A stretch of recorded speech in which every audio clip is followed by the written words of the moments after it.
আওয়ামী লীগের কার্যক্রম সক্রিয় হতে পারে কিংবা দেখা যাচ্ছে নিষেধাজ্ঞা উঠে যেতে পারে।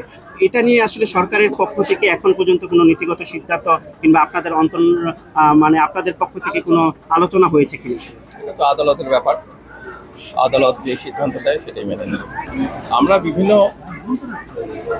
মাধ্যমে যেটা জানতে পারছিলাম যে বিভিন্ন বাধা আসবে, অন্য অন্য দেশ থেকেও বাধা আসবে। আমরা সেটা মোকাবেলা করার জন্য আমাদের আইন শৃঙ্খলা রক্ষাকারী বাহিনীর, স্থানীয় প্রশাসনের দৃঢ়তাকেও দেখছি। স্থানীয় প্রশাসন, নিরাপত্তা বাহিনীর যারা দায়িত্বে আছেন তারা নিষ্ঠার সঙ্গে চেষ্টা চালিয়ে যাচ্ছেন। সঙ্গে সঙ্গে বাংলাদেশের সাধারণ ছাত্র জনতা এই ধর্মীয় অনুষ্ঠানগুলো যেন সুষ্ঠুভাবে হয় সেই জন্য সহযোগিতা দিয়ে যাচ্ছে।